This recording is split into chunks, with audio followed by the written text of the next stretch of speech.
दोस्तों, आज महाशिवरात्रि का पावन दिन है। आज के दिन हम सभी मंदिरों में जाकर अपने व अपने परिवार के लिए मंगल कामनाएं करते हैं, लेकिन हम इन जीवों के बारे में शायद भूल जाते हैं। हम बात कर रहे हैं सांपों की, जिसे धरती का सबसे खतरनाक प्राणी घोषित किया हुआ है, शायद ये मेरा मानना है, क्योंकि कई लोग सांपों को देख के ही उसे मारने की कोशिश कर लेते हैं। बिल्कुल भी ये नहीं सोचते हैं कि इसमें इसकी कोई गलती नहीं है। ये तो बेचारे सिर्फ अपनी जगह कम होने के कारण सिर्फ अपने खाने के लिए ही हमारे घरों में या हमारे घरों के आसपास आ जाते हैं या देखे जाते हैं। तो मेरा कहने का सिर्फ मतलब एक यही है कि महाशिवरात्रि जैसे पावन दिन पर क्यों ना आज हम सभी ये प्रण लें कि हम अपनी मंगल कामना के साथ साथ इन जीवों की मंगल कामना का भी जो है ईश्वर से वरदान मांगे, और भविष्य में कभी सांप हमारे घरों में या घरों के आसपास यदि गलती से भी आ जाए तो हम उन्हें नुकसान न पहुंचाते हुए किसी स्नेक एक्सपर्ट को बुलाकर उसे सकुशल जंगल में ही रिलीज़ करवा देंगे। भारतीय संस्कृति में जीवों का विशेष महत्व है। हमारे लिए गाय अगर माता है तो पीपल के पेड़ को भी हम देवता स्वरूप पूजते हैं। हमारी इसी संस्कृति का एक अहम हिस्सा है सांप। नाग जाति का वैदिक युग में बहुत लंबा इतिहास रहा है। भारतीय पौराणिक कथाओं में 12 नागों का उल्लेख मिलता है, जो इस प्रकार है: शेष यानी अनंत, वासुकी, शंख, पद्म, कंबल, करकोटक, अश्वतर, घृतराष्ट्र, शंखपाल, कालिया, तक्षक और पिंगल नाग। जहाँ एक तरफ नाग भगवान शंकर के आभूषण के रूप में उनके गले में लिपटे रहते हैं, तो वहीं शिवजी का निर्गुण निराकार रूप शिवलिंग भी सर्पों के साथ ही सजता है। भगवान विष्णु शेषनाग की सैया पर ही शयन करते हैं। शेषनाग विष्णु जी की सेवा से कभी विमुख नहीं होते। मान्यता है कि जब जब भगवान विष्णु पृथ्वी पर अवतार लेते हैं तब तब शेषनाग उनके साथ अवतरित होते हैं। रामावतार में भी लक्ष्मण जी तथा कृष्णावतार में बलराम जी के रूप में शेषनाग ने भी अवतार लिया था। ऐसा शायद ही कोई भारतीय मंदिर होगा जहां सांप ना हो। इसका एक पहलू ये भी है कि इसे एक प्रतीक के रूप में माना जाता है। योग में कुंडली मारकर बैठे हुए सांप को कुंडलिनी का प्रतीक माना जाता है। इसे प्रतीक माने जाने का कारण यही है कि चेतना और क्षमता के स्तर पर आकाशीय प्राणियों को इंसानों से बेहतर माना जाता है। सांप की बोध शक्ति इतनी तेज होती है कि जिन पहलुओं को जानने के लिए इंसान बेचैन और बेताब रहता है, सांप उनको बड़ी आसानी से जान लेते हैं। लोक मान्यता व लोक कथाओं के अनुसार सांपों के देवता के रूप में आज भी पूजा जाता है। जहारवीर गोगा जी, हरिराम बाबा, रामदेव बाबा, वीर तेजा जी, पबू जी, मोहनजोदड़ो, हड़प्पा व सिंधु घाटी की सभ्यता के अवशेष साक्षी हैं कि नागों के पूजन की परंपरा आदिकाल से प्रचलित है।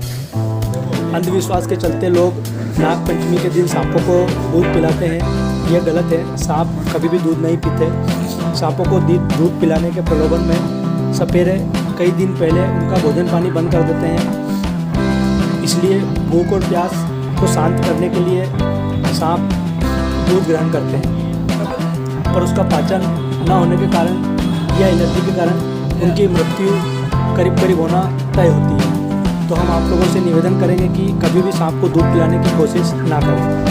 सही मायने में त्यौहार हमें नागों के संरक्षण की प्रेरणा देता है। पर्यावरण की रक्षा और वन संपदा के संवर्धन में हर जीव जंतु की अपनी भूमिका तथा योगदान है। फिर सांप तो लोक आस्था में भी बसे हुए हैं, लेकिन अब भारतीय संस्कृति में पूजनीय नागों को व्यापारिक लाभ के लिए मारा और बेचा जा रहा है। सांपों की खाल, जहर और अन्य उत्पाद अंतर्राष्ट्रीय बाजार में काफ़ी महंगे बिक रहे हैं, जिनकी मांग भी काफ़ी है। और यही वजह है कि सांपों या नागों को अंधाधुंध मारा जा रहा है। वन विभाग और सरकार की तरफ से सांपों को सुरक्षित करने के कई उपाय तो किए जा रहे हैं, लेकिन सांपों के इलाके में मानवों की चहल पहल ने इन शांत जीवों को उग्र होने पर विवश कर दिया है। मानसून में सांपों का निकलना आम बात है। ये भी आम बात है कि सांपों को देखते ही लोग उसे मारने चले आते हैं। सांपों को कीट मकोड़ों और चूहों की आबादी को नियंत्रण करने का वरदान है। किसानों के सबसे अच्छे दोस्त हैं, क्योंकि चूहे कई फीसदी तक फसल को नुकसान पहुंचा देते हैं।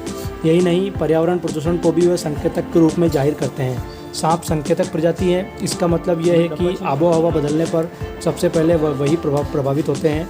इस लिहाज से उनकी मौजूदगी हमारी मौजूदगी को सुनिश्चित कर रही है। हम सांपों के महत्व को महसूस नहीं करते हैं, जबकि सच्चाई यह है कि उनके बगैर हम कीटों और चूहों से परेशान हो जाएंगे, पार नहीं पा पाएंगे।